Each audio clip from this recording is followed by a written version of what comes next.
Okay. All right.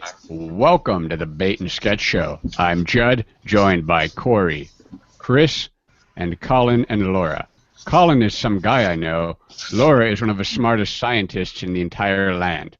They're going to debate global warming. Colin, normally we do a coin toss or something, but I feel that because you haven't captured a neutrino before, um,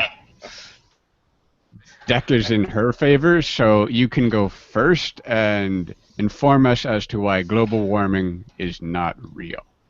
Well, my position here, and the one I think I've always taken whenever I've had this conversation with anyone, is the skeptic on this issue, and it's not so much that I'm comfortable saying definitively that global warming is not real, but more that I would want to say I haven't been convinced that it's real, we're the cause of it, and if we don't do something about it, it's going to kill all of us.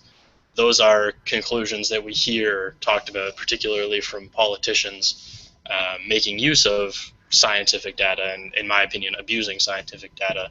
But I've yet to be convinced of the accuracy of those claims. So that's sort of where I come from on this position.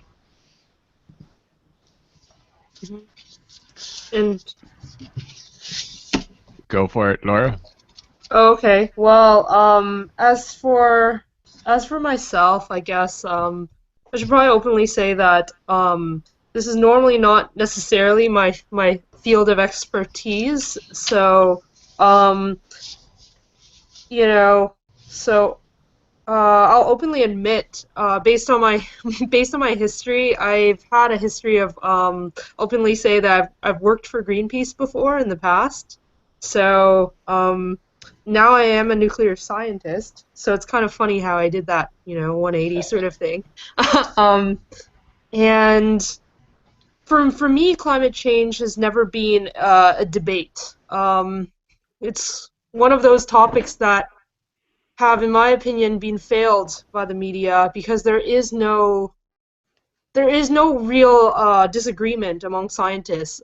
I've read enough statistics that say that around 97% of all scientists actually do agree that climate change is very real and is a man-made phenomenon, and that we need to do something about it. So there is actually no debate in the scientific community. There is generally consensus.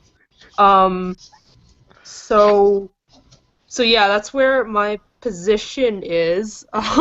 This topic has never necessarily changed in my mind. I've read a lot over the years about the arguments that skeptics have used, and in my mind, it has been debunked in my head anyway. So any sort of skeptic argument. So my position has never really wavered on this subject.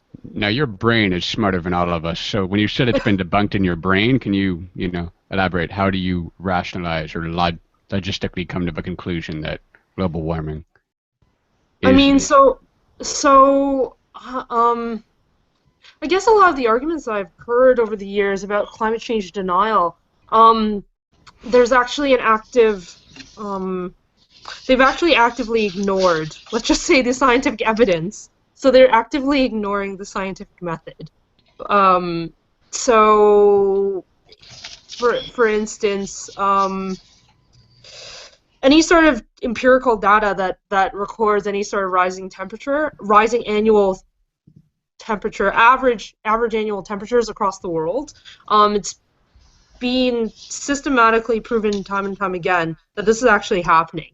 And I guess climate change deniers look at this data and for whatever reason they just throw it out the window. I don't really understand. See, that's the thing. That's where I'm a little bit confused myself. I don't really understand fully the psychology behind why is there denial? What is going on there? Like what I don't really understand. See, this is something that perhaps Colin can help me with, because like I said before, this has been a subject that the media, mass media, has failed scientists on because there is consensus in the scientific community. Um, it, like I Colin. said, This is where Colin 97%. would jump in with, Yeah, and absolutely. Colin So normally says on Facebook, but I thought I'd bring it to you because it Yeah. entertains me. So I'll start off by saying that I'm also not a climate scientist. I'm not even a scientist of any kind. I'm actually currently studying law. My background is in criminology, so that's the only quasi-scientific training that I have at all. But since you brought up the consensus issue, I'll start off by saying almost all of the points that I'm going to make today are drawn from a particular source, and it's a book that I read recently that's sort of a collection of a lot of this data and a lot of these ideas that attempts to do exactly what Laura just mentioned, which is explain why there's still skepticism on this issue. Mm-hmm. And the book is called The Moral Case for Fossil Fuels. It's by an author named Alex Epstein out of California. And he actually does a really good job of bringing in a lot of this popular scientific data. So I don't think the claim that we're throwing data out the window applies to this source. I can totally see how that's a valid claim for a lot of people who make the climate change argument from my stance. But so on the issue of the sorry to interrupt, Colin. Yeah, I meant it's either thrown out the window or it's being grossly misinterpreted. So Sure. I'm just putting that out there. That's definitely a possibility. But on the 97% and the general consensus about global warming, Epstein talks about one of the main papers behind this claim being authored by a guy named John Cook. And his summary of his own paper says that he found that over 97% of the papers he surveyed endorsed the view that the Earth is warming and that human emissions of greenhouse gases are the main cause. I'm sure there are other prominent sources out there that make the same claim, but this is one of the ones that I think is used and relied on very heavily. Now, the skepticism comes around when the evidence comes out that the 97% claim in Cook's paper is deliberate misinterpretation. So a lot of the scientists that were cited in this paper were actually interviewed about how their findings were presented, and several of them had some fairly negative things to say. There's a quote by a Dr. Richard Toll who said that the Cook survey included 10 of his 122 eligible papers. 5 of them were rated incorrectly, and 4 were rated as an endorsement of his point rather than being neutral on his point. There's a quote from a Dr. Craig Idso that says, "That is not an accurate representation of my paper." Dr. Nir Shaviv says almost the exact same thing, and Dr. Nicolas Scafetta goes so far as to say the paper is entirely based on a straw man argument. So these are doctors who were cited in one of the major publications behind this figure who have come out and said their findings are being misinterpreted. And obviously that's not the whole story, but that's certainly a preliminary point on why I think skepticism is still warranted. Okay, so just for my understanding, out of curiosity, I just want to figure out what level of denial you're actually at. So, do you believe that climate change is happening at all?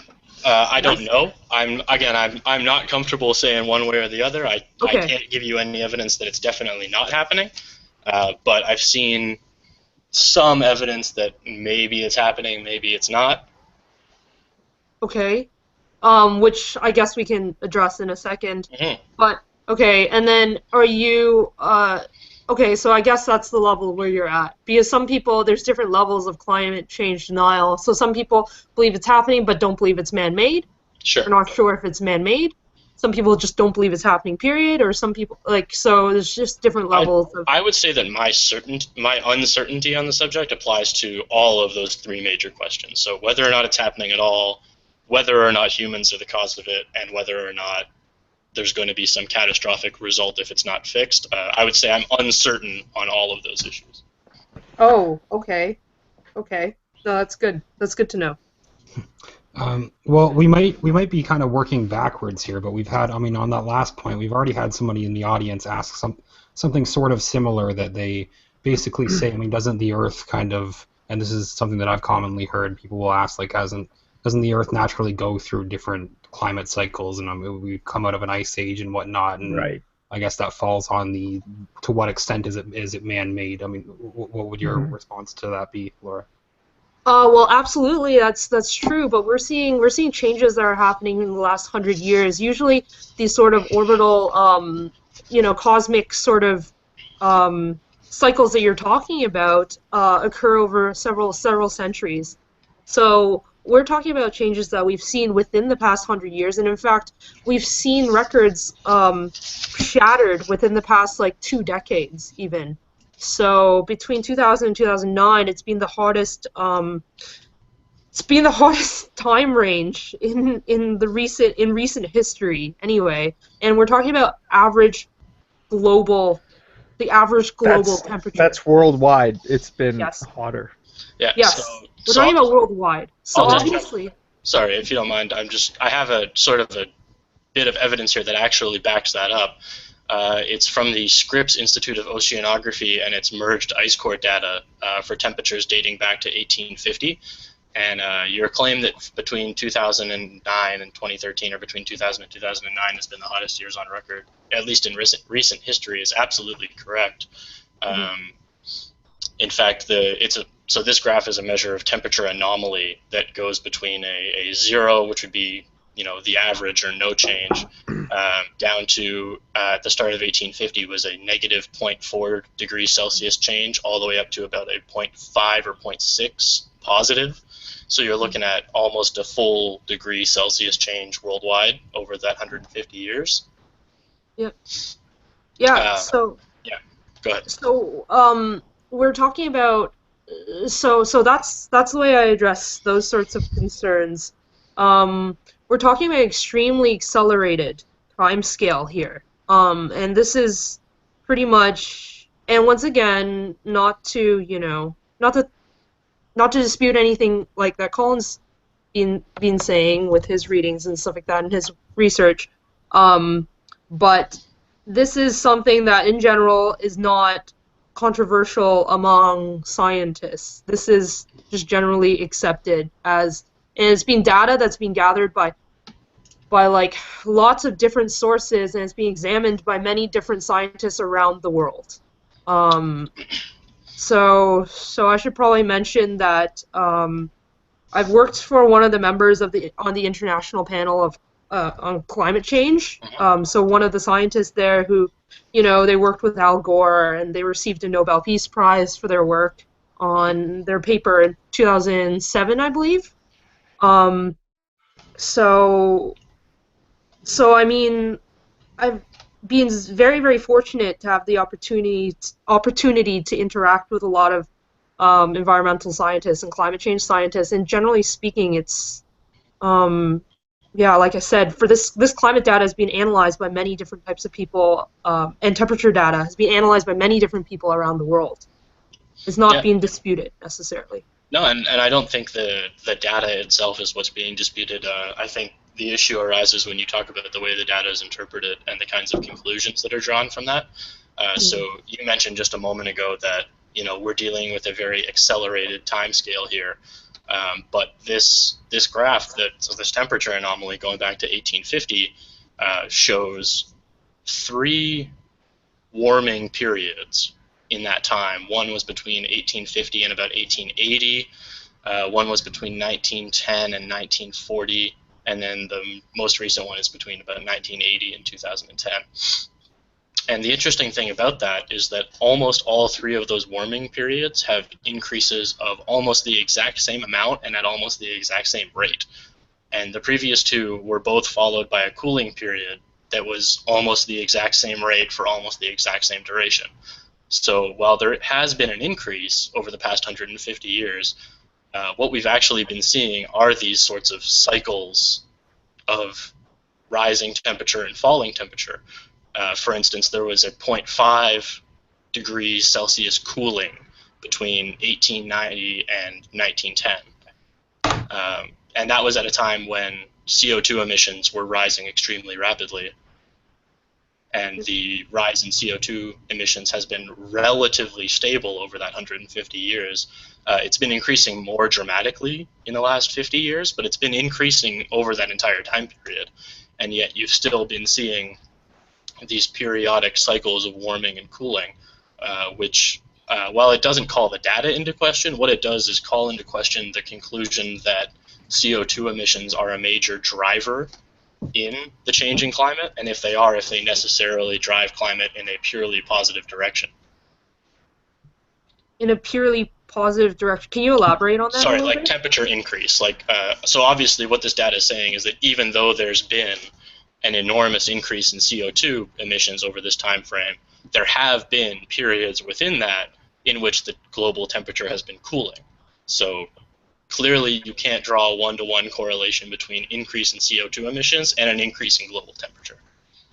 So while I have not personally looked at this data myself, so I can't comment too much directly on this actual Right. data, um, I do think that it is dangerous to conclude that, I mean, this is, in a way, this is kind of confusing to me because I think that global warming, so let's just go back to global warming Sure. and talk about the effects of CO2 in the atmosphere and what it actually does over time. It's scientifically demonstrated to have a blanketing effect on the planet, Sure. and therefore more CO2 in the atmosphere basically exacerbates this whole thing and acts as a thicker blanket on the planet. Right. So to conclude that more CO2, basically from what I gathered from what you just said, you said that, and correct me if I'm wrong, you basically said that it's not clear to you if increasing CO2 in the atmosphere leads to the warming of the planet. Yes or no? No, I think that's true. And again, I think you can definitely draw that from this data, which is saying even though there has been an increase in ambient CO2, there's still been periods in which the temperature has been declining. Oh, what is ambient CO2? Is that like It's- some weird kind of music I don't know? No, that would just be total CO2 in parts per million in the atmosphere. Right. Cool. However, if there is a global change, there will naturally always be fluctuations. Of course. Temperature and climate, it's one of those really, really finicky things that are really, really difficult to be able to pinpoint exactly what happens, what's the cause of what exactly. Oh, I absolutely agree with you. If overall, the overall trend over a long period of time has been that the temperature is warming and that we see a direct correlation with the rise in CO2 levels, do you not find that at least, I don't know, Well, I can definitely see where you're coming from. And again, when you phrase it like that, it certainly seems reasonable. But you've also raised the very important point that climate and temperature are both extremely volatile and extremely complex systems, and it's incredibly difficult to be certain what's driving what. And I think that's where a lot of the skepticism comes from, is I don't think it's been demonstrated to that point where I feel comfortable being certain about it. But taken overall as a whole, though, would you not agree that it would certainly seem to imply that there is a correlation there, and that large amounts of CO2, which you do know, which we've just addressed, a minute or two ago, that CO2 in the atmosphere does in fact blanket the planet, and therefore more CO2 in the atmosphere could have dire consequences for the Earth if increased as a whole? It certainly could. I don't necessarily know that it will, and I don't know that it's been proven that it absolutely will. There's also the issue of whether or not CO2 emissions are a large driver of atmospheric CO2. So another bit of data I'll bring up here is, again, the Scripps Institute Oceanography for ice core data is giving the atmospheric CO2 in parts per million. And the carbon dioxide information analysis it's the Center for Fossil Fuel CO2 Emissions, did a global annual time series from 1751 to 2010 and collected data on the amount of CO2 emissions. And when you compare these two data sets, what you find is that around 1900, the CO2 emissions from humankind on the planet was somewhere in the realm of a couple 100 billion metric tons of carbon. At that time period, the atmospheric CO2 levels were around 300 parts per million. Now, fast forward to 2010, and our CO2 emissions have skyrocketed. You're talking orders of magnitude. Instead of 1 or 200 billion metric tons, we're now talking 10,000 billion metric tons of CO2 emissions. and yet the atmospheric CO2 at that time has only risen to about 400 parts per million. So we're talking about an increase of 10% or one. I'm not sure how the percents work out in parts per million. 300 Have you taken into account ocean acidification, the result of carbon dioxide dissolving into the Earth's oceans as well? No, I'm not aware of what's relevant about that to this discussion. So please. Oh, okay. Well, ocean acidification is actually one of the dire consequences of increasing CO2 emissions. So what happens is that if you have increased levels of carbon dioxide in the atmosphere, there is a greater tendency of this carbon dioxide to dissolve in water, Sure. which produces carbonic acid. There's a lot of dire consequences to ocean acidification. So this is often being called the dark twin brother, or the twin brother of climate change, in that it's like a secondary consequence of it.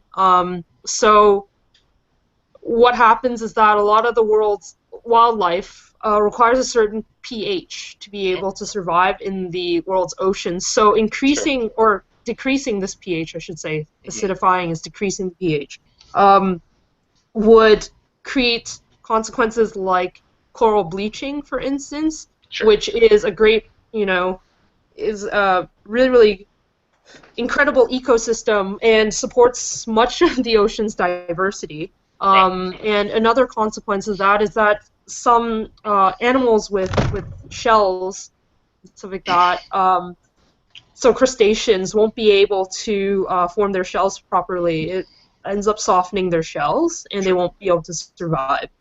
So in addition to other animals that obviously can't survive in more acidic ecosystems. So that's one of the really dire consequences of global warming. So obviously there's other dire consequences to climate change and global warming. Scientists have also seen evidence of desertification that has happened, sea level rising. In fact, I remember seeing a documentary once of, and unfortunately I don't remember exactly which island this is in the oceanic area, but there was, a tribe of people whose homes were getting completely submerged because they were seeing a slight increase in global sea levels in their area, at least. And yeah, so we're talking about loss of habitats and relocations of total human populations and stuff like that. But I remember hearing some fact that just remembering that a certain number of islands actually disappear. Yep. Through every year, actually, something like that, or every couple of years. Yep. Why don't we hear more about this, Corey? That seems kind of something you'd hear about if an island. I think they're probably like small islands or something, but still, that there are islands that completely get submerged in water. Another consequence of this too is that people don't consider that the different layers of oceans. So we're talking about like in the upper ocean, the upper ocean thrives by having a certain amount of sunlight piercing through the surface. Right. If you think about it, the sea level rising prevents that same amount of sunlight piercing through it to get to, the areas that are needed, or the plants that need the sunlight. And so even with the sea level rising, that has dire consequences on coral reefs as well. Would we not just see animals like moving up, right? Yeah. Yes, but you're talking about timescales where just like that's generally speaking the argument for animals and adaptations and stuff like that, because a lot of people that I've talked to have also said, like, won't animals and plants and stuff like that just adapt? Yeah. But we're talking about animals and plant species, populations. Usually when they're forced to adapt to climate fluctuations, we're talking about having to adapt over many different generations. over a longer period of time. But at the rate things are accelerating from what we've seen, they might not be able to adapt to this really, really short time scale. Right. I'm really glad you brought up consequences. I think that's a super important thing to keep in mind. But I also think it's really important whenever we discuss consequences of things like carbon emissions. We should also keep very much in the front of our minds the consequences of not emitting carbons and what might happen if we changed the way we've been structuring our societies. And with that in mind, again, bits of data from these same sorts of studies. So that same CO2 emissions study that I cited earlier, again, it's an order of magnitude increase in carbon emissions from 1960 to 2010, from about 2 billion metric tons over to about 10 billion. And in the exact same time frame, I've got data from all across the world on a lot of the quality of life measurements that we normally use. So things like infant mortality, mortality for children under 5, the prevalence of malnutrition, and life expectancy at birth. And across the world, you see massive drops in infant mortality rate, mortality of children under 5, massive drops in malnutrition, and massive increases in life expectancy. And these are all very strongly correlated with both carbon use and fossil fuel use. And I think it's really important when we talk about the consequences of these sorts of actions, we really have to weigh, because I'm not properly prepared to dispute whether or not I think burning fossil fuels is going to bleach coral reefs, but I do think it's been pretty well proven that burning fossil fuels is going to prevent children from dying and prevent people from starving to death, and it's going to make people live longer, and it's going to make them live better lives, and it's going to cure them of diseases. And maybe I'm just one of those heartless people that doesn't care too much about ocean life. I mean, I genuinely don't, so I'll piss off everybody and just say that. But I do genuinely care about, children not dying and people not starving to death and people living longer lives. And personally, I think if I was to weigh those two consequences, I would pick the course of action that leads to less human death, even if it means ocean plant life gets shafted a little bit. I think that kind of goes hand in hand, that both would be affected eventually in the long run. Well, I think that's definitely the argument we've been hearing from the climate change supporters, but unfortunately we've been hearing it in exactly the same way for the last 60 years, or even longer in some cases, and it's always been, at some point in the next decade, the Earth is going to end, and they've been wrong every single time. Like, you can find very prominent media sources with headlines about how the Earth is going to freeze, or the Earth is going to burn, or all life on the planet's going to end if we don't do something in the next 10 years, going as far back as the 1930s. And it's been, 80 years now, and we're still here? I mean, to point something out, I mean, we're also seeing a lot of, farming, fish farming and stuff like that, so... Yeah. I mean... And ocean plant farming is becoming really popular now. That's a really big new thing, is we're starting to systematically farm ocean plants. Very interesting. So, for the record, I do appreciate what, sorry, is it C-Roy? I see you appearing as C-Roy.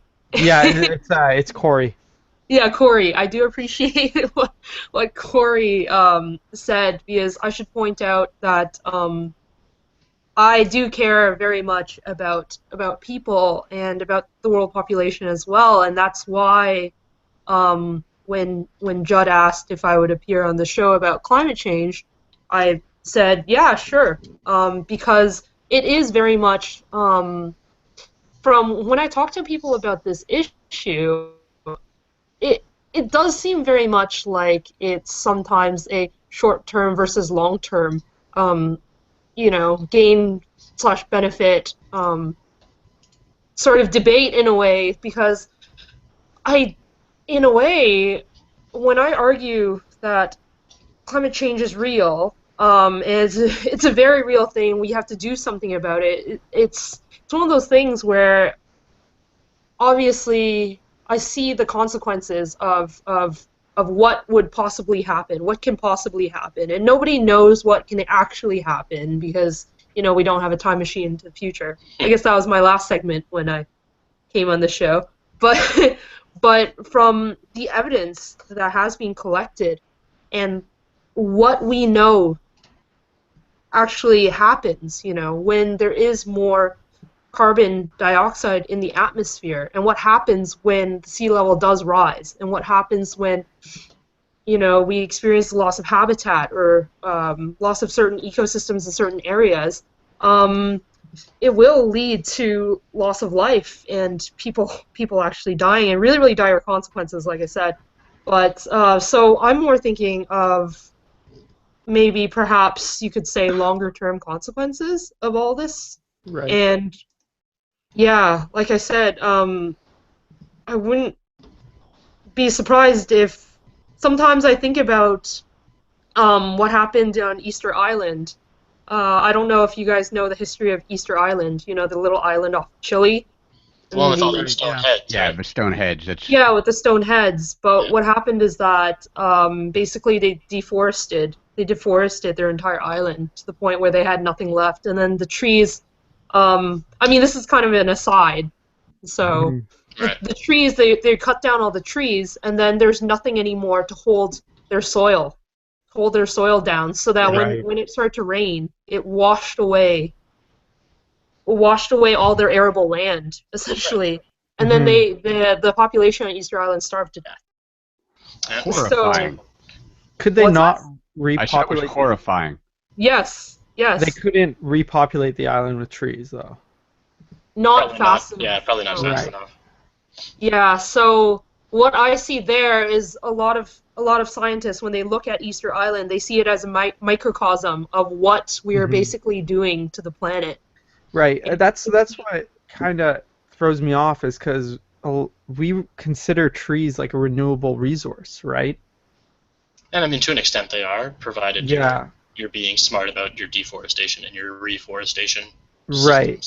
And there are intelligent ways to do that, definitely. And there are certainly unintelligent ways to do that. Yeah, we're sure seeing rainforest cut down and not able to replenish it, right? So. I have a question that's maybe a little bit of a rehash of something Colin was talking about earlier, but regarding CO2 emissions, CO2 is produced in nature, like without involvement by man. Constantly. And from my understanding, it's produced in greater in a greater amount in nature than by man. I'm just looking. I just pulled up a random article here, and I'm just looking this without outside context. But they're saying that that there's a satellite that they sent out and measured to try to measure CO2 around the Earth, and they've actually found that rainforests in South America and China are giving out more CO2 than industrialized regions. So even seeing that correlation between CO2 and climate change, the changes that they're proposing for people to make to curb those emissions, how much of a difference will that make in the grand scheme of? Yeah, well, I think that's a great question, and I think my opinion on the subject is that we probably won't have too much of an impact. And to back this up, I have an interesting bit of data here as well, and Laura, I'd love to get your thoughts on this, because this is a little bit over my head. It comes from, the source is a paper by a scientist named, I think it's Myhre, it's Myhre, and all, and it's from 1998, and it's the forcing function of CO2 on the atmosphere, and essentially it's a graph that shows that the greenhouse effect is decelerating and logarithmic. So the function, apparently this is supposed to describe the effect that CO2 in the atmosphere has of forcing down on the planet. So this is what you talked about with CO2 blanketing the planet. And so the function that he derived is delta F equals 5.35 times IN bracket C/CO bracket. I have no idea what any of that means. That is some math that goes over my head. That's hilarious, because I don't know what any of that means either until you show me the equation and tell me where it came from. Because other than that, it's just a bunch of random letters and numbers to me. That's absolutely what it is to me too. But what the graph is showing is the net downward force in wind in meter squared, wind mile squared, not sure what that measurement is, versus CO2 in parts per million. And what it shows is this really, really drastically steep increase in downward force up to about the first 200 parts per million. And then after 200 parts per million, the net downward force starts to level off really dramatically to the point where you're seeing a much, much smaller increase, even up to about 1100 parts per million. And what's important to note about this is that the atmospheric CO2 levels were at 280 parts per million in the pre-industrial era, before humans were emitting any relevant amount of carbon dioxide. So essentially what this is proving is that the vast majority of carbon dioxide on the planet comes from non-human sources, or at least the vast majority of the effect from carbon dioxide in the atmosphere is from the levels that would happen naturally anyways. So something I should point out to address the original. Sorry, I didn't catch your name. Not Colin. The original question asker. Chris, yeah. Chris, sorry. So many C names, see? Okay. So to address what you just said, there is such thing, well, I'm not sure if you've heard of the carbon dioxide cycle, but basically there are natural levels of carbon dioxide in the atmosphere, and they're pretty significant. However, obviously, in the past, or even now, I should say, how the Earth balances this out is that it goes through cycles, and what happens is that the world's forests would soak up a lot of this carbon dioxide and act as like a sponges. The problem is that when we cut down forests and we deforest, let's say the Brazilian rainforest in a really, really accelerated, crazy fast rate, is we're basically releasing any sort of carbon dioxide that's being captured in those sections of the forest. In addition, we're preventing any of the carbon dioxide that would have been soaked up by those trees from being soaked up by those trees because there's no more trees anymore.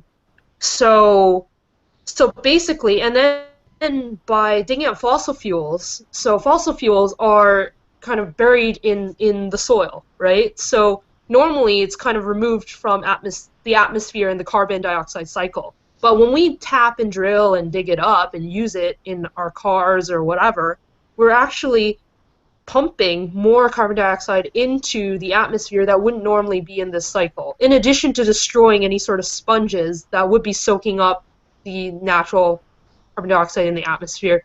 In addition, there's the other consequence of basically there's something called the albedo effect, and what that is it's the polar ice caps, anything white you've noticed, scientifically, like there's the effect where, yeah, you can even try this yourself, like obviously when you wear white clothing in the summertime, it reflects more than it absorbs in terms of like heat, right? Yeah. So the problem is that when the polar ice caps on the planet starts to melt, what happens is you're starting to lose the white that's reflecting the sun's heat, and you're actually revealing more of the ocean, which is dark, and it's absorbing more of the sun's heat as well. In addition to that, the permafrost that's melting is actually releasing more carbon dioxide into the atmosphere as well. So this is starting to become like a positive feedback loop, in that it's pumping more and more carbon dioxide into the atmosphere.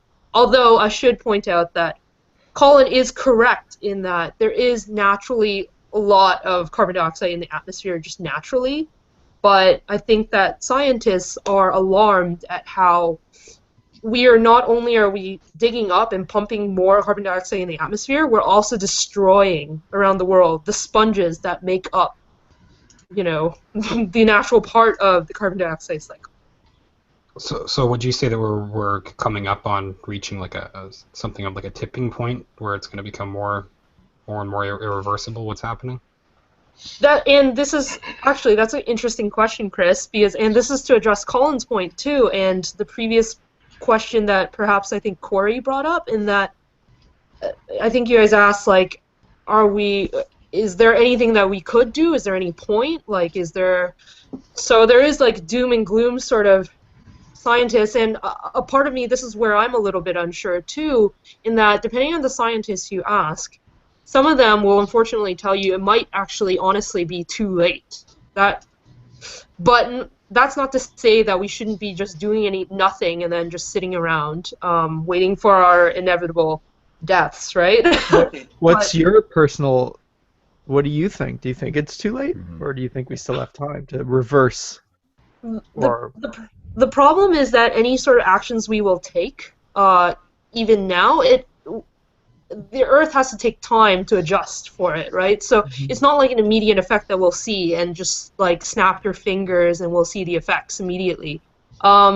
Unfortunately, it'll take years and years and years down the line until we see the positive effects of anything we do today. Right. So as for me, I'm a little bit more hopeful. I think that if we finally feel united on this issue, there is a lot that we can do, and I feel like a lot of it just... This is one of those issues that kind of makes me sigh and kind of make my palm raise to my forehead, because I've actually talked about this before in terms of game theory, and how, unfortunately, this is like a game of Prisoner's Dilemma, where everybody is given the incentive to cheat, in a way. So in Prisoner's Dilemma, basically, the game that... This is economics game theory, right? So the game that people play is that... let me describe Prisoner's Dilemma in, like, as few sentences as possible. So basically, in this scenario, it's like if we're both caught for crimes, like me and somebody else, right?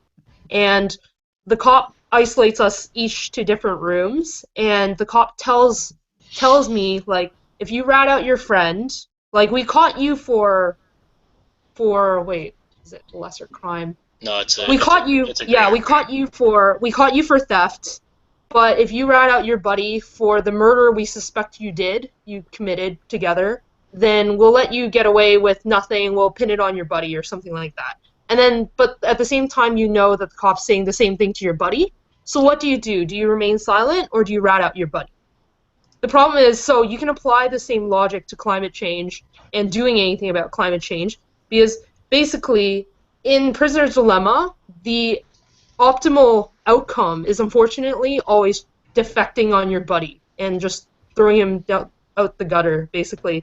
So in climate change, it's like a game of multiple player Prisoner's Dilemma, in that everybody's kind of given the incentive to cheat, because the problem is that you want everybody else to do something about it, but you want to be able to still use and abuse, fossil fuel and reap the benefits of basically cheating the cycle, right? So unfortunately, though, every single person has the same mentality of, I want to cheat, and everybody else can do something about it, hopefully, right? Because, unfortunately, I do think that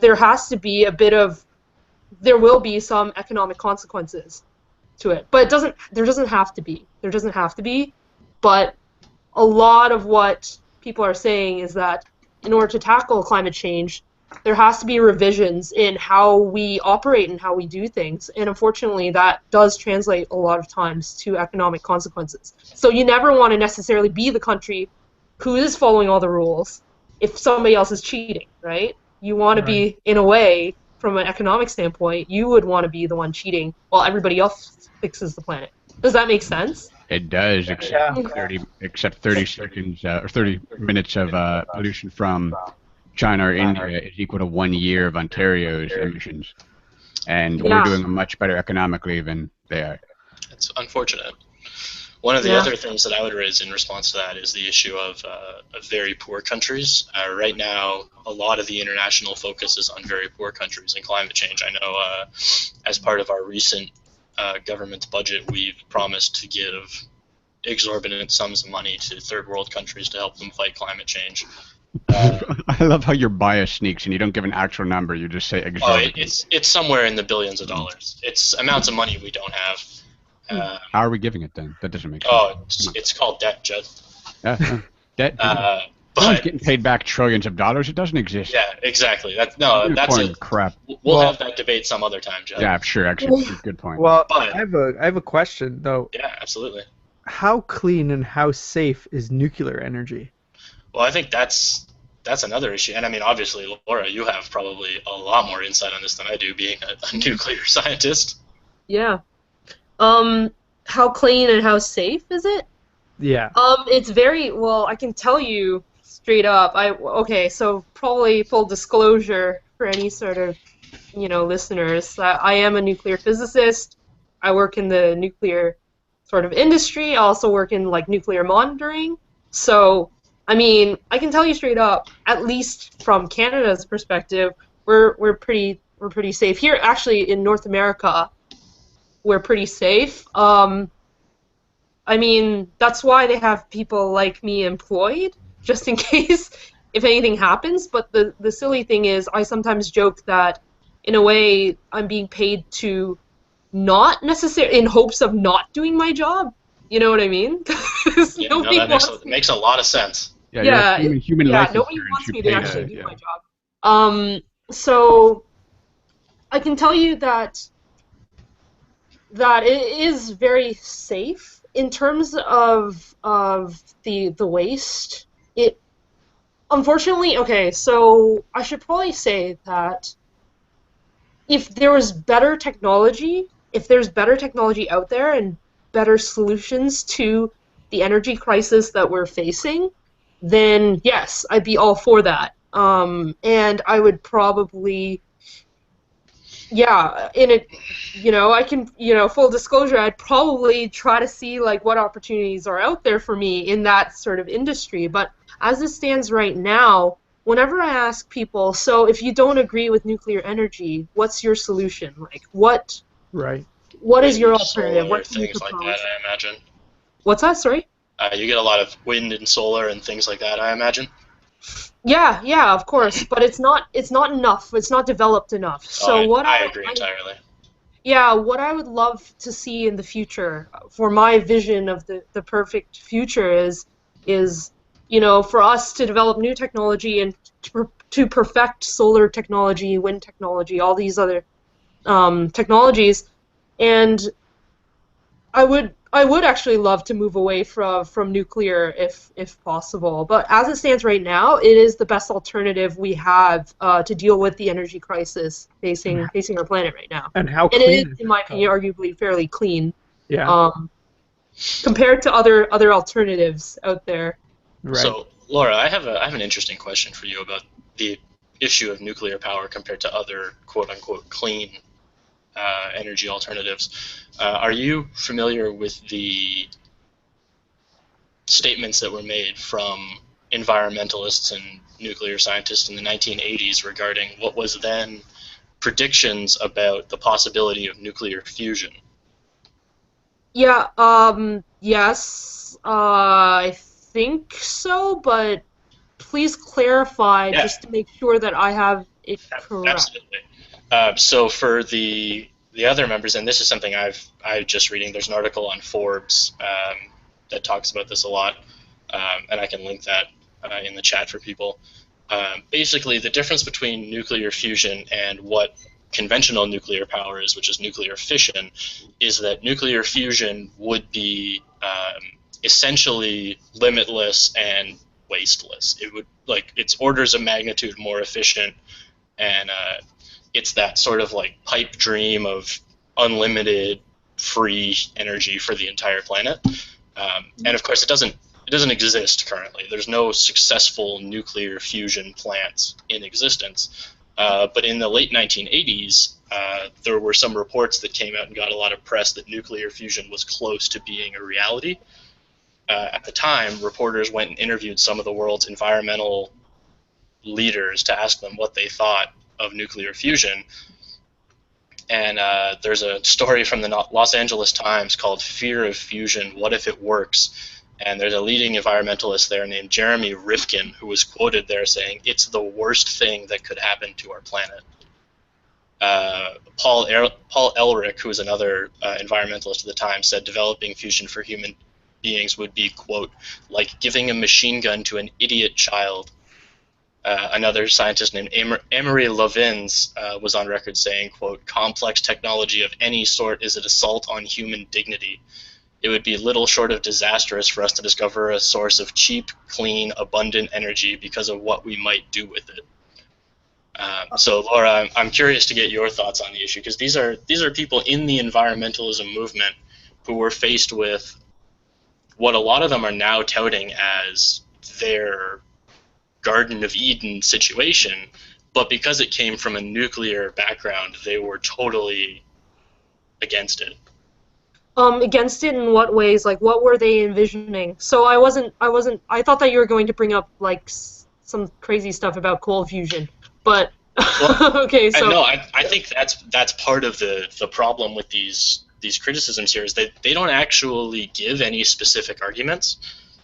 They don't suggest the type of things that we might do with it. They just suggest that we would find something to do with it that would be disastrous. Trust us, that's terrible. Yeah. Yeah, I think that we need to give. Okay, so this is just my personality then. At this point, I think that I give a lot of credit to the human race. I do. So I know that it's kind of like it's funny because I should probably mention that I went through a really, really cynical phase in my life where I was just like, I would have probably agreed with that statement very much, in that, yeah, you give a person unlimited power, then, you know, I have no idea what to do, like what people would do with it. Like, technically, Einstein was fearful of the very idea of somebody understanding relativity the way he did, and then what happens is, like, he runs away and they develop the atomic bomb. So I guess that might be what they're referring to. So yeah, I think that's definitely the spirit that they're trying to evoke there, is like, look at what we've done with science in the past. But again, I think that's really, really narrow-minded and really one-dimensional, because you can just as easily turn around and say, look at all the positive things we've done with energy. Like, we've built enormous, magnificent cities where people live the kinds of lives that would have been unimaginable 100 years ago. We fly all over the world and talk to people from across the world just like this, with absolutely no difficulty, from the comforts of our own homes, and we cure basically every disease. So why are these environmentalists and scientists looking at the potential for unlimited, free, clean energy and saying things like it would be the worst thing that could ever happen to our planet? Yeah, so I think that that's certainly not. I think that we should certainly just skeptically read those lines then, and just I don't really think that they speak for many people in that sort of sector. I would be very surprised if the majority of, you know, if even more than a handful of those people believed in that. I think that in general, I think that to say one of those sentences is to, in a way, fear technology. I agree entirely. Look at where technology has gotten us. There's so many examples of how technology has improved our lives. Like, if it's so it's one of those things where I listen to a statement like that and I kind of sigh, and once again, I kind of wish that my video was working, because then you can see my expression of my palm to my forehead. So I guess my follow-up question to you, because you're in this industry, I've always, ever since I read that, I've been thinking about it and wondering, like, what happened if we were, you know, so ostensibly close to succeeding with nuclear fusion. You know, why don't we have it? It's been 30 years. Shouldn't we have figured it out by now?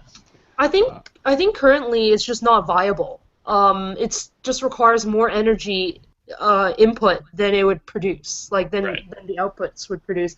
Just like, I'm not sure how many of you are aware of this, but we could technically artificially create diamonds. Like, diamonds are just compressed carbon, you know, really, really with a lot of pressure, and so but obviously we don't produce them. Actually, no, I heard that there was a couple of diamond industries that are going into artificial diamonds now. So I stand a little bit. I should correct myself a little bit, but in general, we don't. We don't generally mass produce artificially produced diamonds because it's just so energy intensive, right? And it just costs so much to artificially create. And that's the same problem with fusion power as well. So sorry, I have one more follow-up question, just because you raised that particular defense. I think that's really interesting, and it brings to mind a very similar situation, which is what we have going on right now with wind power and solar power. Both of those energy sources are ones that it takes far more energy and material input to use than they give us, and yet all across the world we're seeing repeated calls from governments and NGOs and nonprofit organizations to increase funding and research for wind and solar, but I'm not hearing anyone talk about increasing funding for research for nuclear fusion. Why do you think that is? There is a general fear of radiation, right? And we hear of, well, we can just look at Fukushima and the reaction to Fukushima and what happened there in 2012 as an illustration of people's fear of nuclear in general.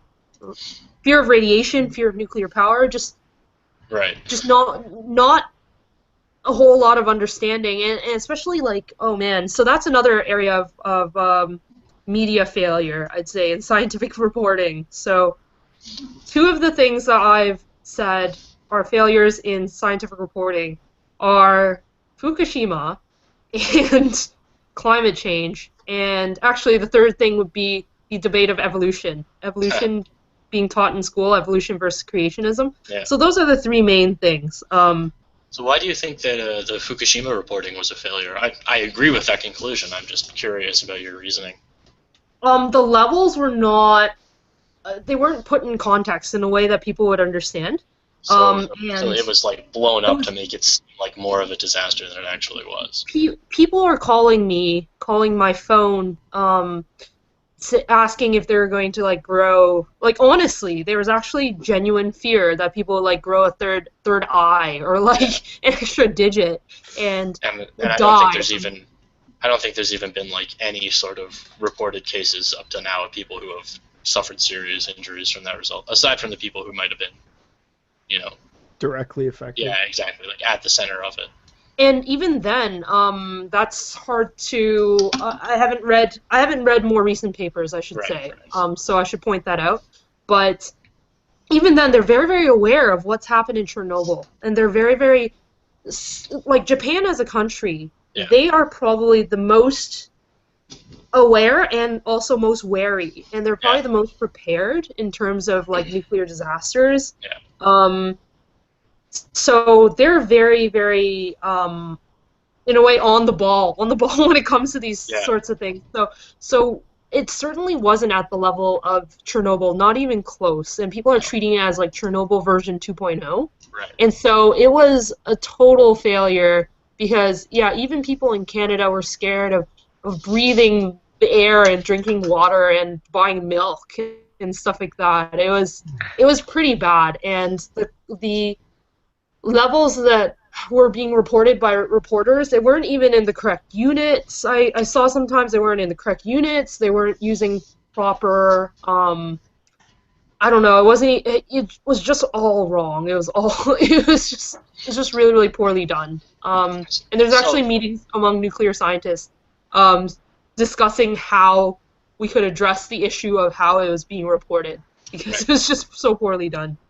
So I think that again, that brings up some interesting questions for me. Is these other clean alternatives that are being given so much prominence in the media right now and in society, their capabilities are things we're still not sure of, at least as far as my understanding goes. Like, we don't know whether or not wind and solar will ever be capable of producing the kind of stable, continuous power supplies that we need to run our modern cities. And yet, there's all of this positive press, there's all of this research money being given, there's all of these movements towards supporting them, and yet we had some really, really strong scientific consensus 30 years ago that if nuclear fusion was perfected, it would be the last thing we ever needed in terms of energy technology. But it really doesn't look like we're doing anything to promote that, and I really can't think of a good reason why not. I think scientists have to do a better job, and perhaps this would be perhaps my role, like moving forward even. Nuclear scientists have to do a better job educating the public on radiation and what it is, what it really is, and how radiation is everywhere. Every day when I walk outside, I'm being irradiated by the sun, technically by the ground, technically by the foods I eat. Like the electronics that we use. What's that? Sorry? The electronics that we use. Like if you ever hold a cell phone up to your head, it's giving off radiation. Everything, basically. Everything is at least giving us some minute dose of radiation, and even when we fly, the city we live in, how high up we are. Like how high up we live, I mean. Just everything, you know, it's not something to necessarily be afraid of, and yes, in large doses, in very, very acute doses too, it's very, very scary, but, I mean, for the most part, this is not something that we should be so afraid of on a daily basis. Right. So I think that this is just something that nuclear scientists have to do a better job in educating the public about. I get that, but what about small doses but constantly? Like we're saying cell phone, you know, Chronic. like I constantly have my cell phone in my pocket, you know? What is that? How is that affecting my body type of thing?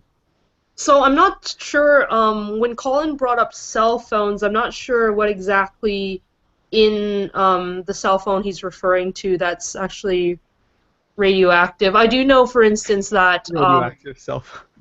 Radioactive cell phones, yeah. I'm not I'm not sure. Maybe Colin can clarify. No, I didn't bring up cell phones. What? That's entirely just a preconception that I have that's being given to me by the media and my education to this point. I was absolutely under the impression that cell phones were constantly giving off radioactive something. Let me just quickly pull some radiation cell phones. Let me just quickly, that's not a... Someone in the chat wants to know... Oh, sorry, I don't want to interrupt. Yeah, go ahead. I was going to say, someone in the chat wanted to know, how soon until we have radioactive spiders? We actually do have radioactive spiders. Really? Jesus, what? So if one bites me, will I be like Spider-Man? Unfortunately, no. I don't think so. You'll probably just get if you guys want to see, okay, so this is a plug for an old place, a former place I used to work at. If any of your viewers are in Vancouver, I'd recommend them visit the Canada's National Nuclear and Particle Physics Laboratory. It's called Triumph. It's just south of UBC. They offer public tours to the public, and you could then walk on top of their accelerator, and they'll talk to you guys about the radioactive spiders. Like, I'm actually serious. I'm actually not joking. There are spiders that crawl around, and technically they would become radioactivated. I'm absolutely going to Vancouver to visit that place. Yeah, what kind of scientist are you? Like, oh, I don't know what could happen. Experiment, you know? Yeah. So, Adam, I've put the links that I've mostly been drawing my points from in our group chat, and I know you've been saying some of the audience have been messaging you. I don't see any of them here, so if you could just copy and paste those to them in case anyone in the audience is interested in seeing that I'm not just making all of this stuff up. Okay. It's not just me making it up if it is made up.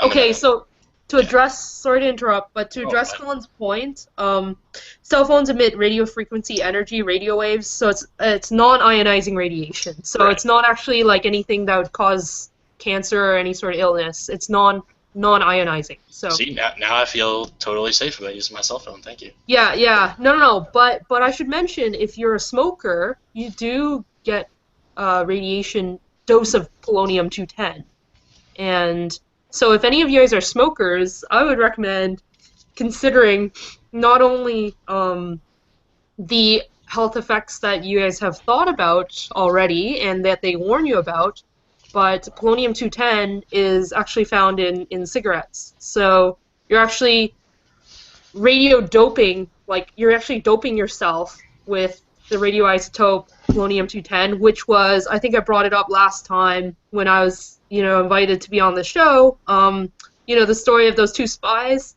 Right. The one spy got killed.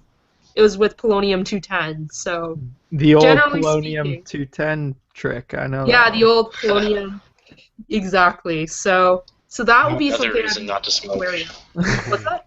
I said that's another good reason not to smoke. Exactly. So smokers get more of a radiation dose in the year than probably anyone else on the planet. It's smokers. What is it in polonium-210 that makes cigarettes taste so good, then? I don't know. Chris thinks polonium-210 is like the new sriracha or something. Oh, absolutely. He's going to be putting that shit on his fries. Well, if it wasn't necessary, wouldn't that be like a selling point for cigarettes? Like, now with less radiation poisoning, like that. Yeah, radiation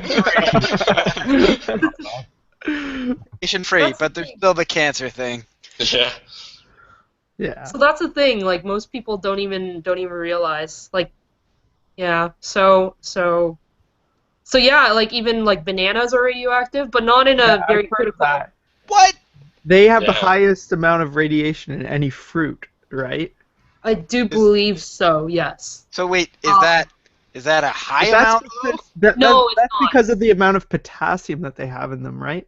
Yes, K40. So potassium-40 is naturally radioactive. So, but it's not at a critical level for everybody to stop. Who's listening to this to stop eating bananas? Like I eat bananas regularly. It's not not an issue. Bananas are the bomb. So second favorite fruit. They usually bring this up, the whole bananas and mixed nuts being radioactive, because so many people eat it, and so many people are fine. Oh yeah, sorry. Everything I eat is radioactive now.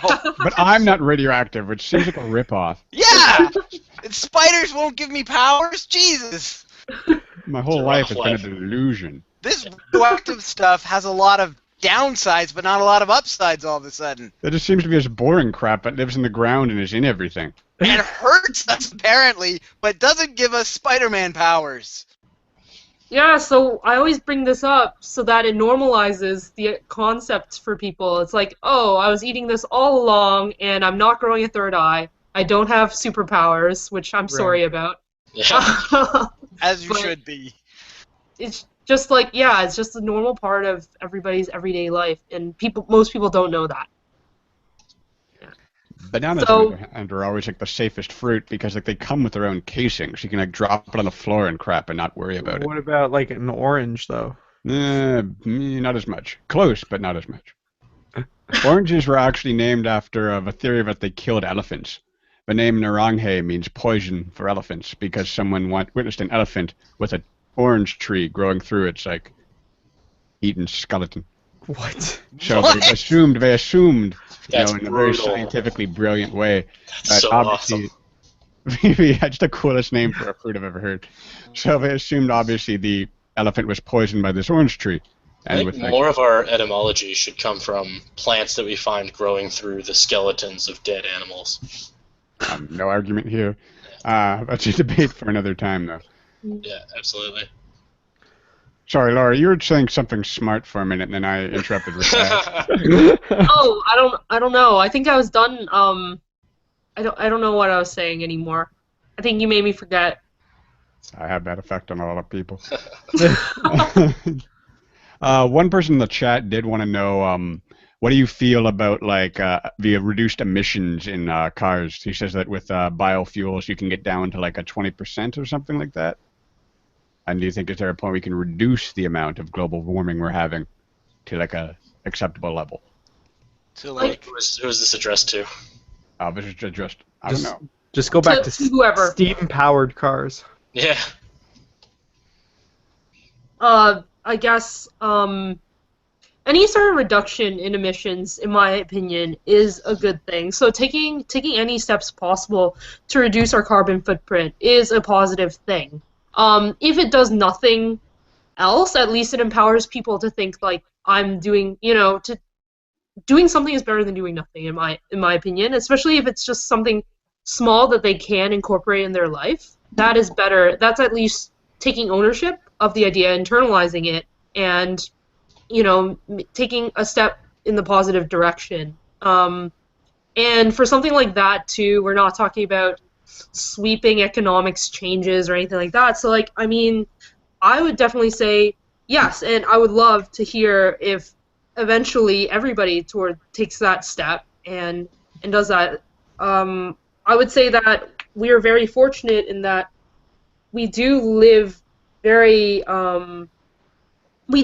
the wealthier, like by virtue of just being able to be here talking to each other like this. I do acknowledge that we are in the segment of the population where we are very fortunate. We're more fortunate than the majority of the world population, probably. So I do almost take it as my responsibility to reduce my own carbon footprint as well. Sorry, I'm not sure if that addressed the main question. Tractorhead wonders if the reduced emissions is worth the reduced efficiency of the cars. He works on tractors, that's his hobby. So. In the long run, realistically, it's one of those things that, again, it comes back to the whole prisoner's dilemma issue of cheating versus cooperating, right? I think it would be worth it if everybody eventually does switch. Eventually. But unless we see that happen, it'll probably, honestly, unfortunately, have a negligible effect. But if he can take that economic hit of the reduced efficiency, then I would promote that and use that as a selling point. Especially if he's using this tractor. He said it was a tractor, right? Yeah, Joe Tractorhead says he doesn't want to have a classic car that maybe does 10 mpg, miles per gallon. Yeah. Okay. I've noticed I always have to check now because we've occasionally said someone's some kind of an acronym or something incorrectly. Right. I didn't mean that. I meant something else. But I assume he means mile. I assume he means miles per gallon. Yeah, he definitely does. Okay. But if you don't mind, I'll jump in and sort of give the opposite side of this conversation.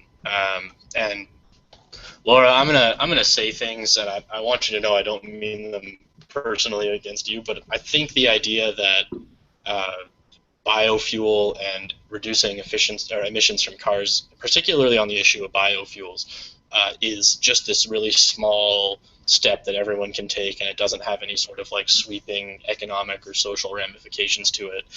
Again, it sort of misses the other half of the conversation and the other half of the context, which is where this biofuel comes from. And for the most part, it's ethanol, biodiesel that comes from corn. And there's been huge corn subsidies in countries all over the planet designed to meet the new demand for this biofuel for these new, more efficient cars. And probably one of the best examples of this is Brazil, which is getting huge biodiesel subsidies from the United States to grow massive corn crops to then sell back to the United States to refineries to make biodiesel for these new hybrid cars. And it's gotten to the point where now Brazil can't feed its own people because it's too busy growing corn to sell to the United States. And again, I'm not necessarily saying this is a guaranteed consequence of biodiesel in cars. I'm just saying you have to look at where this is coming from and what's being done in order to get to these results, because unfortunately I do agree with Laura that this is having a negligible impact on carbon emissions and on whether or not there's any warming going on in the planet, but it's not having a negligible impact on people's lives right now in the countries where these crops are being grown. It's having a really serious negative impact on these people's lives. So I would say it's definitely not worth it, at least the way it's being done right now. Mm-hmm. Yeah, I actually do know a bit more about biofuels, like about the corn and the processes to grow the corn. It's not very, unfortunately, it's not very, very efficient right now at this point in time. I do hope to see that it gets to a point where it it is more efficient in the future, and I think that is definitely something that should be pursued. So it's funny because we rely so much on corn as feeding our animals, feeding us. Yeah, absolutely. We get a lot of sugar from corn. Yeah, cornstarch. Right. How much of an impact corn actually has on us. Yeah, absolutely. Day-to-day life, right? And I think it's always important. Sorry, Laura. I was just going to say, I think it's always important to keep those sorts of things in mind. It's unfortunate that I think a lot of the time when you hear about these green initiatives, they get talked about in a vacuum, and they get talked about as though they're going to make these impacts without any other sorts of changes or without any other sorts of consequences. And it is unfortunate, but the reality is that that's not the way our world works. I still think, I suppose I'm from more the perspective of I understand that it's not the most efficient right now, but I think that it's definitely something that should be looked into and developed further. And sorry, what did Corey say? Corey, you said, was it something, Corey? Sorry, I don't know what. Corey, can you repeat what you just said 2 seconds ago? Just we really rely on corn Yeah. production. There's something like 20 cash crops that the human beings, the human race in general, all over the world subsist on. We survive off of only 20 cash crops, and that, in my opinion, is very, very scary, especially since we are moving towards almost less genetic diversity in these 20 cash crops, because we're constantly breeding them to be bigger and better and hardier and this and that, and we're constantly we want it to look uniform, to look a certain way, and even the fruits we buy in the vegetable. Genetically similar, right? Yeah. Would you say that we have all these advancements of trying to help the climate and all different fuel sources, but really we gotta kind of start from the beginning before we make these things viable, right? Yeah. Because if you look at, I think it's like farming alone is such a huge impact on the environment itself. So I'm interested in this. What did you mean by when you said we have to start at the beginning? Can you elaborate? Can you elaborate on that a bit? Well, you're talking about these biofuels and stuff. If we can't grow them efficiently, it's like, why are we using them? Well, that's sort of the argument I was trying to make there. Right. Yeah. So we have to really start from. We have to start from somewhere, is what Corey's saying. No, absolutely. Right. So I think my response to that, and I absolutely agree with you, Corey, we do have to start somewhere, and I think it's very important to say if we can't grow this product efficiently, then should we really be using it? And I think the answer to that is maybe we should stop with all of the government subsidies and the programs designed to artificially inject capital into these projects. But still, is it more effective than us just burning fossil fuels, right? Well, again, that depends on what you mean by effective. Do you get more miles per gallon out of biodiesel? Maybe. Do you run your car for less money on average? Maybe. But those are very particular metrics. Pollution in the atmosphere, the entire process for each different category, which one is ultimately more effective? Oh yeah, I see what you mean, and again, very, very interesting data on the subject, because we've actually measured it, and we can see that as fossil fuel, traditional fossil fuel use in the United States, increases dramatically over a period of about 40 years, we see an almost equally dramatic decrease in the levels of air pollution in the United States. Mm-hmm. So it actually does look like, and I mean, obviously, this is not a one-to-one comparison, and these are all very complex systems, and there's definitely other things impacting these systems. But it does look like the more fossil fuels we use, the cleaner our air gets, at least in the United States. Right. Yeah, I would say you definitely need to look at that more skeptically, perhaps, and perhaps even like because I would also argue that you must take into account the amount that is being dissolved into the ocean too. Right. And like again, I'm not making the argument that fossil fuels literally clean the air. Like I don't think that's a tenable position to take. But I think it's an interesting bit of data over a particular time period that does raise that skepticism that I've been promoting this whole time about this commonly held notion that the more fossil fuels we use, the dirtier our air gets, because the data has shown that that's not the case, at least with respect to the United States in the last 40 years. Right. And yeah, I would certainly start to at least want to look at the sampling methods and how the methods and everything. I can link that as well. That's from an EPA National Emissions Inventory. Or maybe I can't. I'm getting a 404. Do you think that any of these things are falsified at all? Any of those tests and stuff? So, if it's EPA, I would certainly like trust it a little bit more because it's EPA, Environmental Protection Agency, I believe. Yeah, that is. But unfortunately, it looks like this particular data source is not on their website anymore. So I don't know. Maybe there was something squirrely about that, but I don't know. Yeah. So, but the problem is that even for any scientific paper, there is a peer-reviewed process always. Oh, absolutely. Right. But there is always room for critique and criticism of the methods and how it was done, stuff like that. Yeah, but I mean, so that's why I would want to look at their actual methods and their actual. Yeah, no, absolutely. That's always a good bet. And I know, to answer Corey's question about whether any of this is falsified, I know there's a lot of like really sketchy conspiracy theory type stuff out there about global warming, particularly from the global warming deniers.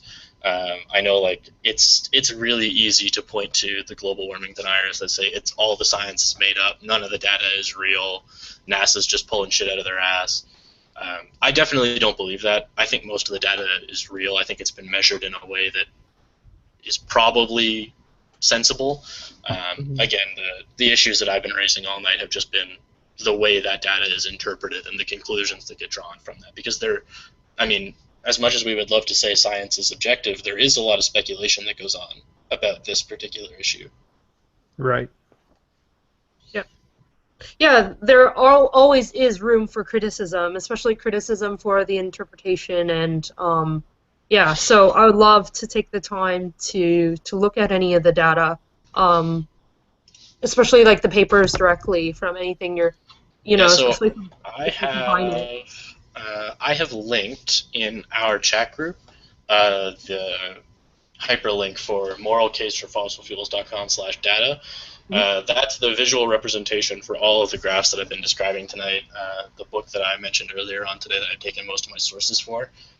He lists all of his figures on this particular page, and then all of them have hyperlinks to the actual study where those come from. So you, Laura, and anyone else in the audience who's interested in doing their fact-checking, please feel free to go. The one that I was just talking about is figure 1.6. It's the EPA National Emissions Inventory. That appears to link to a 404 page not found. I'm not sure what the issue is, but most of the other ones seem to work fine. No, I appreciate it. I'll post everything, by the way, for the audience in the video description after this is uploaded. Awesome. So if you're looking for it after, yeah. Well, we can clearly see an increase in negative climate change on our environment, right? Well, I don't know. Like, what do you mean by that? Like negative effects on Negative the impact. climate? Yeah. Negative impact. I think it's, you can't deny that there is negative impact on on our environment Well, again, from I all think of these things. I think it's important to be clear about how you're defining those terms, because how you interpret the phrase "our environment" and how you interpret the phrase "a negative impact" are very important. Because, yeah, you're right. Our environment is the Earth, but an environment is only relative to the organism that lives inside of it, and our environment is the environment we live in and how it relates to us. And well, how long before all of these things, negative things that are impacting the Earth, before it becomes detrimental to the human race? Well, that's an interesting question, because the last 50 years of data on the subject show that it's actually doing the opposite. It's actually making life on the planet easier and less dangerous. Over that same 50-year period from 1960 to 2010, where you see the massive growth in CO2 emissions and fossil fuel emissions, we have serious declines in the worldwide average from death from drought. We have drops in the worldwide average on deaths from storms. I already went into the worldwide... That's hard. Hold on. That's hard to say and attribute to just... No, of course. And I'm not necessarily saying that the correlation proves the causation here, but I'm just suggesting that we have seen, at the same time as a very dramatic increase in our use of fossil fuels, a very dramatic increase in quality of life on the planet. So I don't know where this assumption that we're all going to start dying because of what's happening to our environment comes from. Because it looks like what's happening to our environment is it's getting better. Okay, so out of curiosity, and I feel like we could continue on this for many, many hours, for many days, probably. So out of curiosity, I guess, just a couple of critical questions from me to you, Colin. Is deforestation, which is a contributing factor, I think that most of the scientists who agree that climate change is happening would say that deforestation is a contributing factor to climate change. Yeah, I mean, I've heard those arguments before, and they seem reasonable. I mean, trees take in CO2 and give off oxygen, so the less trees you have, the less CO2 is going to be absorbed into those trees. So would you agree that deforestation has a negative impact on, the world population as a whole? Again, it's a difficult question to ask, because you have to look at what the positives are that come out of deforestation. And deforestation is an industry that results in millions of people having jobs. It results in tons of natural resources that people use to drive technology. It's a huge, huge part of modern life. And I think you can definitely ask the question, is the way in which the foresting industry works now the best way it can work, or can we make it work better so that we don't have to deal with these fears of rising CO2 levels or depleting oxygen levels in our atmosphere? I think those are very good questions to ask, but I don't think it's a fair question to ask to say, is deforestation making our environment worse? Because I think if I was to I said, sorry to clarify, I said, do you think that it's having a negative impact overall? I guess. So if I was to define our environment the way I did earlier, which is all of these factors relative to human life and the way humans live, then I would say no, deforestation is having a very positive impact on the human environment. See, my biggest fear is that I'm sure that that's what the population, like I said, of Easter Island was thinking when they're absolutely away, and cutting down the trees to create their huts and making boats and doing all these things with the wood, and then there goes the forest. And of course, and you can certainly find examples of when any sort of technological process is misused and results in catastrophe, but that doesn't necessarily mean that particular technological process is negative, or that it has a negative impact on our environment, or that we should stop doing it. I think I definitely agree with you that there are ways to do it more efficiently and than what is currently being done, and that we should strive towards finding a way to optimize the process and to be more efficient with it, so that we won't have to worry about any sort of unintended consequences to it all. No, I think that would be like our common ground to this whole. Yeah, I totally agree with that.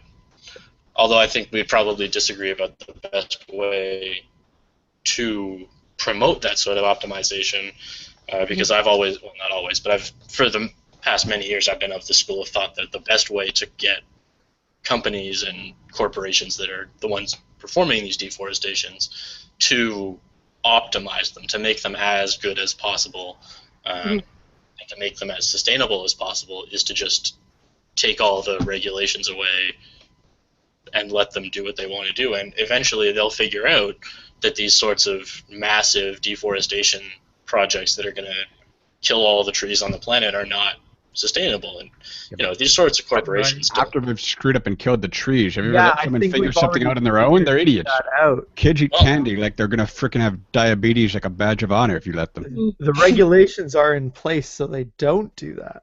No, I understand, but I think the unfortunate result is that the regulations have been failing, and I think the regulations have been in place for a long time, and if they were going to work, they would have worked by now.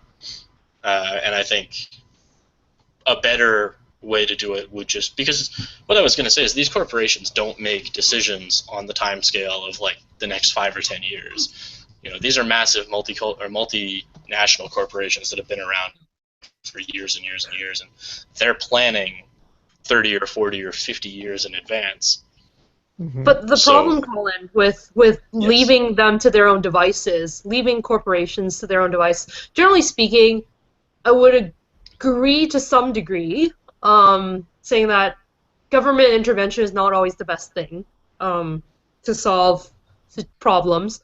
But left to their own devices, the problem with forests, common resources like forests and ponds with fish or whatever, is that there's a tragedy of the commons scenario of left to their own devices, a lot of corporations would essentially overforest or overfish, and this produces a negative externality, and the reason why government intervention is required is to push it back into equilibrium, right? So this is like from a more economics perspective. It's interesting that you raised that, because philosophically speaking, the tragedy of the commons is an argument against government intervention and an argument against common ownership.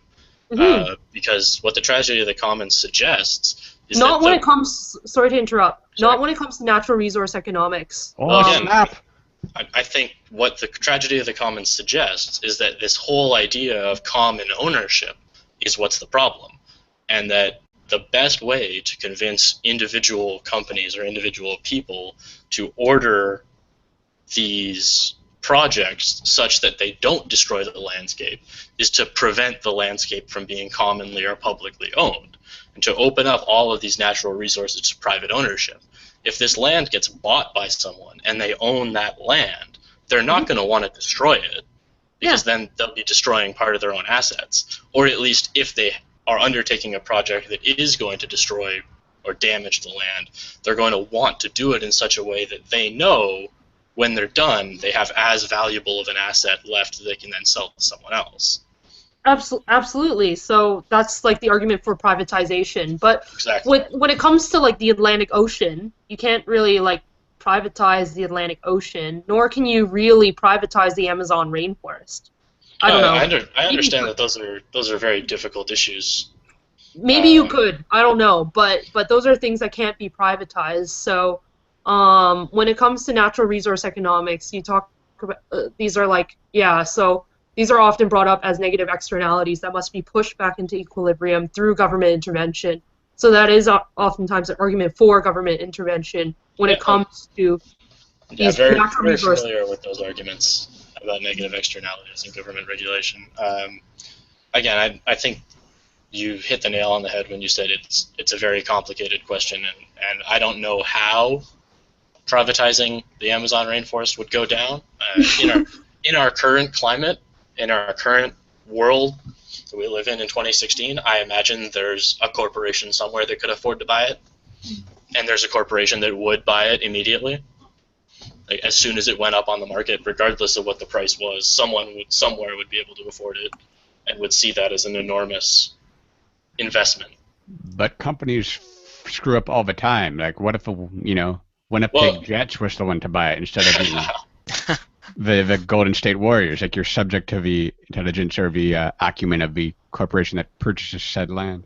Absolutely, and I'm not suggesting that individuals are infallible or that individuals never make mistakes. What I'm suggesting is that the system that we have right now involves a lot of making up for people's mistakes and bailing out people's mistakes. Like that's what the whole big banking crisis in 2008 resulted in. Was a lot of these, but a lot of these banking companies were bailed out, even though they had done something that was a very unsound business decision.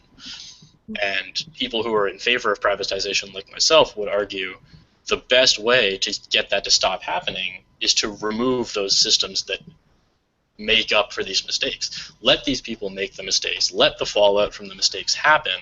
And when everyone sees that, they'll learn very quickly they need to stop making those mistakes. But I think that's at the point where it will be too late. That you may be absolutely right. That we've gotten to a point now where the mistakes that would have to be made would be so huge that we're not willing to let those happen anymore. And the problem is that you can't lose the Atlantic Ocean or the Amazon rainforest. Like that's just not even allowed in my mind. Like that's just you can't make that mistake. That's beyond too late. Yeah. Yeah, and I mean I think as our current world system exists, I absolutely agree with you. I think I think if anything, we are losing these things, but that would only accelerate it. Well, I think that the immediate removal of the Atlantic Ocean from the surface of the Earth would obviously be enormously dangerous, and it would be catastrophic. I think that's the right time to use that word. Is if someone literally up and stole the Atlantic Ocean tomorrow. But I don't think that is going to happen, and I don't think that would happen. I think the oceans might be, they might be damaged. The ecosystems in them might be destroyed. But the ocean, it's like when people say we're destroying the planet. We're not. The planet is going to be here until the sun explodes. It's an enormous ball of rock floating through space. We don't have the capacity to destroy it right now. What we have the capacity to do. There, Colin? Yeah, I don't know, maybe. But what we do have the capacity to do is destroy a lot of the life on the planet, and that's what's really dangerous. Yeah. Yeah. Do you know anything about artificial photosynthesis, Laura? What's that? Sorry? What is artificial photosynthesis? Artificial photosynthesis? Someone in the chat mentioned it. Is that even a real thing? That's why I asked Laura. Photosynthesis? You mean photosynthesis via an artificial source, maybe? I know that plants can, only retain red and blue lights, right? Yeah, so I read an article earlier today, this might be what the viewer is referencing, an article earlier today about the world's largest indoor farm that grows plants using entirely electric UV lights. That might be what he's referring to, the ability of humans to now grow plants without the sun. Well, I think they're even using LED absolutely. now. But, I feel like that's not viable. Okay, I'm pulling it up right now. The scheme for capturing and storing energy from the sunlight and chemical bonds of fuel. Okay. Solar fuel. So basically it's just like a solar cell. That's really interesting. It would probably require a bit more reading on this. This is outside of what I normally do and outside of what I would normally talk about, but I would definitely be able to do a bit of reading and then comment on this because it's not too much of a stretch from what I used to do. Yeah, so I've done a lot of work in various laboratories and stuff like that. So one of my former workplaces was a plant molecular biology lab. Oh, really? Yeah, this is kind of cool. Yeah, I've worked in a number of different research facilities, so it's pretty funny. Like, you could probably ask me a little bit of everything, and I'd be able to comment on it. So I've got an article here that I'm going to link again, and this is what I think the viewer might be referring to. So this is an indoor farm in Japan, and Corey, you are right. They use customized LED lighting to grow the plants. And I've heard it's what the plants can retain light-wise. But on your topic of whether or not this is viable, apparently this indoor farm is 100 times more productive than the average farm. Really? Yeah. Hmm. So the numbers are a 25,000 square foot facility is producing 10,000 heads of lettuce per day, which is 100 times more per square foot than traditional methods. And that's with a 40% less power use, Wow. 80% less food waste, and 90% less water usage. Did they talk about their chemical process? Let me give a quick skim to the bottom half of this, and I'll In the meantime, I thought we already overproduced food as is, and people would bulldoze apples and crap to keep the prices into like what was a profitable margin. But I've never seen it with my own eyes. I've just been told by people, but they've seen it with their own eyes. And because it's an industry once again, like someone's trying to make money off of it. Oh, absolutely. Right? So overproduction in itself is a huge cause for degradation in the environmental health of the world, right? So Laura, to answer your question, the only thing I have here on something that even resembles a chemical cycle is their shortening of the cycle of days and nights in this artificial environment that results in growing food faster while optimizing temperature, lighting, and humidity, and maximizing vertical square footage. And they say no water is lost to soil, and a coreless lettuce variant reduces waste. How does the lettuce taste? Wait. I have no idea. That's the crucial point. Yeah, you'd have to go to Japan to find out about that. That's really neat. I would like to read up more on it. Yeah, and I mean, I think obviously synthetic food production or non-traditional food production is definitely something that's going to be a big industry in the future. Mm-hmm. Yeah, and once again, stuff like green roof farming and stuff like that, it just needs to be made to be a little bit more efficient and optimized a little bit more. And I see that as a part of our future. Yeah, well, as a part of our future as well. Certainly bigger than green roof farming in terms of the space that they're using. Mm-hmm. Yeah. Right. Yeah. But I mean, when you look at Canada, look at the prairie provinces, we've got endless open fields that we're currently just using to grow wheat. Right. How much more productive would our country be if we were? But it's not. That's not. I don't think that's really what the target is about being productive to feed our country. I think that's being productive to fuel industry. It could be. And money. Producing as much money as possible. Yeah. That money is used to import food from all over the world, and that does go to us. You see a lot of community gardens, feeding, a substantial amount of people, rather than having them go to, grocery stores and stuff. I think that's what Colin's saying is if you can do that. I mean, the problem would be transport, right? But I guess you could probably move, because you do these in almost any scenario or any situation, you could move these to someone, within the vicinity. Yeah, I think that's the idea, right? Because it's indoor, then the climate becomes less of a factor. The climate becomes controllable. Right. And you can, we could have a plant just outside Toronto that grows whatever kind of food you wanted to grow. Okay. Then someone would steal that crap. The ice cream factory would be up for a day and a half before they absconded with that. Are you insane? Judd, if you're planning an ice cream heist anytime in the future, I want in. Yeah, I don't incriminate. What are you talking about? Never. This conversation never happened. Never happened. They're funny. Jesus Christ. We're pretty much up to. This show definitely went overtime. Yeah. Yeah, I didn't even ask you guys if you had a time sketch that you usually work in. Normally we go about an hour or a bit over, but this was very interesting, so I didn't want to cut anybody off. I thought it was. I really enjoyed this. Well, thanks, guys. I appreciate it. Laura, it was an absolute pleasure talking to you today.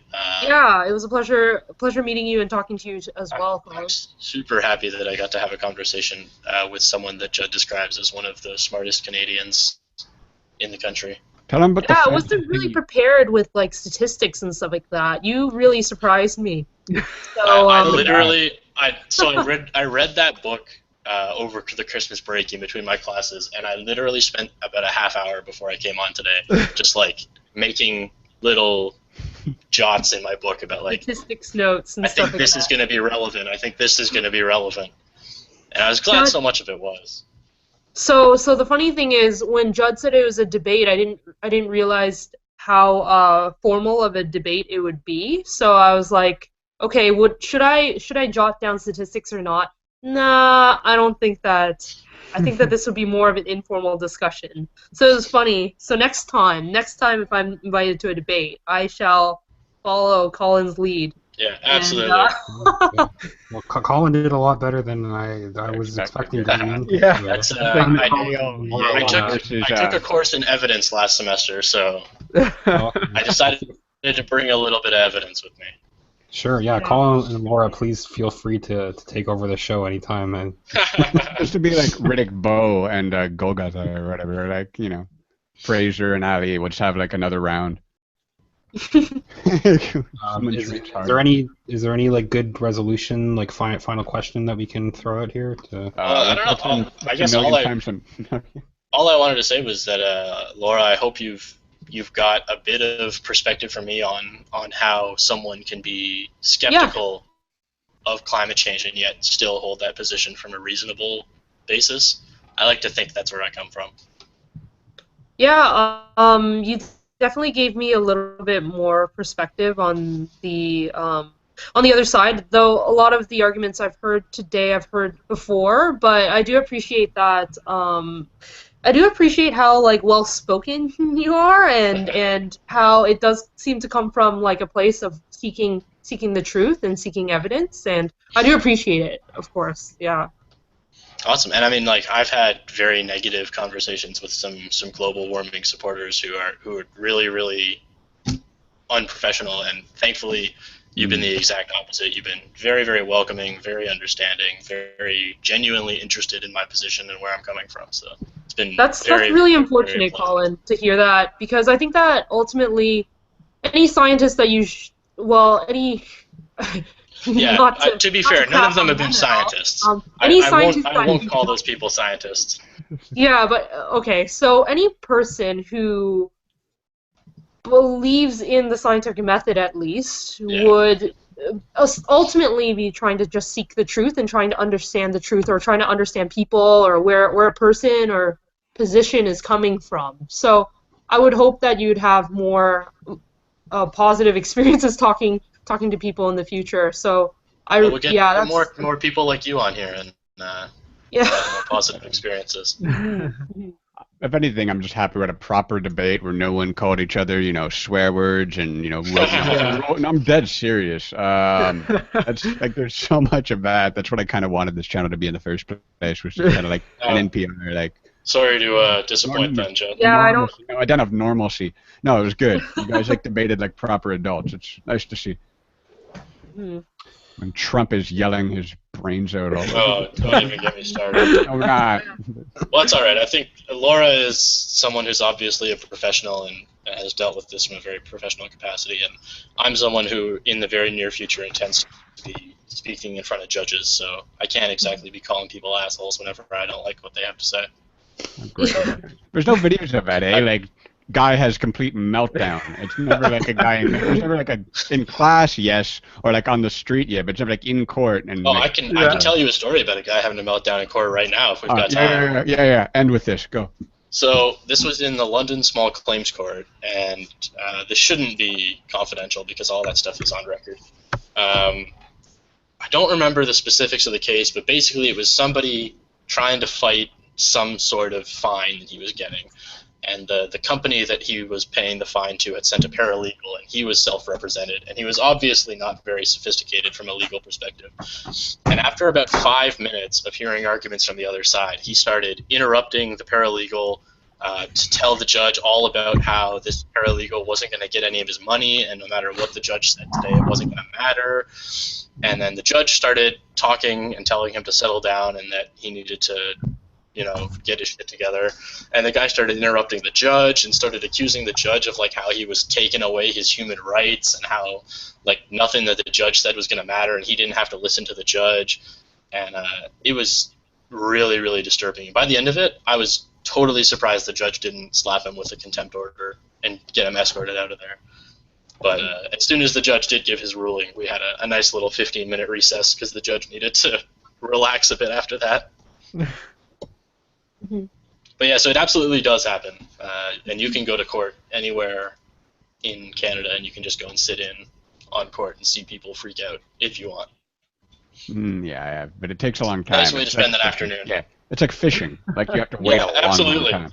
But you might get to see a nice murder trial in the meantime. They're always persnickety about that though. They're always like there are always two guards outside and like, why are you going in and you can't leave 40 minutes out and give us your phone. Wait, you've tried to go to Judd, you know a lot about that. Wait a second. Back up one day, and they were having a hang on. So I went to the courts for school one day, and they were like, "There's a murder trial," and they're like, "Oh well, everyone wants to go see, the big show," and then they're like, "Oh, but there's two guards and all, blah blah blah blah." Right. And I went to. No, I didn't bother. I went to the other trials and stuff. They're not exciting. I'd never want to go to court. If you ever have a chance to settle besides court, do that. Yeah, no, I absolutely agree with you on that. As someone who will be a lawyer, don't go to court. It sucks. It's grinding. It's grinding. It's like the world's worst job. It's brutal. And yet you're studying to be a lawyer. Oh, absolutely. I love it. I'm insane. In a courtroom every single day for the rest of my life. I'll be the happiest person alive. Nice. Okay, well, I think we've kind of reached a conclusion for the night. I definitely would like to continue this discussion in another show. Chris, tease the upcoming Wednesday show. Yeah, tomorrow. We always do our show on Wednesday. Nothing's different this week. We'll still be doing a show tomorrow, 8:30. Actually, a little bit of a different show. It's gonna be a big one. We're doing a WrestleMania show, so we have quite a few guests lined up. Some new faces we should have in here. WWE Hall of Famer's son Mick Foley will be on panel, as will independent wrestler Sebastian Suave, as well as the ring announcer for Smash Wrestling. And maybe Adam Pacitti from What Culture WWE if he ever gets back to us. Yeah, we're gonna reach out to him. But yeah, either way, we'll have an interesting panel on tonight, and that's the regular show, regular time. So check us out tomorrow. And if you're not a wrestling fan, I have other riddles and brain teasers and things you can debate in the chat too. Yeah, and we'll talk about some other stuff as well. But okay, thanks so much for joining, everybody. Does Colin, do you have a channel or anything? You don't have anything to like promote? No, I'm not a big promoter right now. Okay. Hit me up on Facebook. Judd can probably get a link to that if you're interested. I do tend to post a lot of political stuff, so if you're interested in anything I've had to say, definitely feel free to hit me up on Facebook. I'm always down for that. Okay, cool. And then again, any links that were brought up tonight will be in the video description if anybody wants to check those out. Laura, what area of the government should people direct their scientific funding to in order to fund your research? I suppose. So direct their. You know what? They can direct it to my bank account directly. That's always an option. No, just the best way is to not even just get educated. That's all I'm going to tell people to do. So don't send any money anywhere. Just read books on the scientific method, and that will be doing yourself as well as society a favor, and that would make me happier than any funding and money that you can send me. So different books I would recommend would be, who was the author again? Was it Carl Sagan? Science is a Candle in the Dark. I think that was the Candle in the... let me pull up the name. So I would just recommend, instead of sending me funding, read a couple books on the scientific method. And that would make me very, very happy. So, because like I said last chat, forget where I read the statistic from, but according to statistics, 95% of the world population is scientifically illiterate, and that's caused a lot of issues in terms of decision making that is being done around the world. You know, when it comes to stuff like climate change, when it comes to stuff like what to do about Fukushima and the consequences of it, when it comes to all these issues that impact a lot of people, you know, it really scares me when we see statistics on scientific literacy and how low it actually is. So, yeah. Cool. Okay. Well, get on that, audience. Do some homework before the next Yeah, exactly. Okay. All right. Yeah. Thanks again for joining, guys. This is a very good show, and I'd love to do this yet another time. Let's continue the discussion on another day. Okay. Catch us tomorrow, guys. Regular show, regular time. We'll see you then. Wait.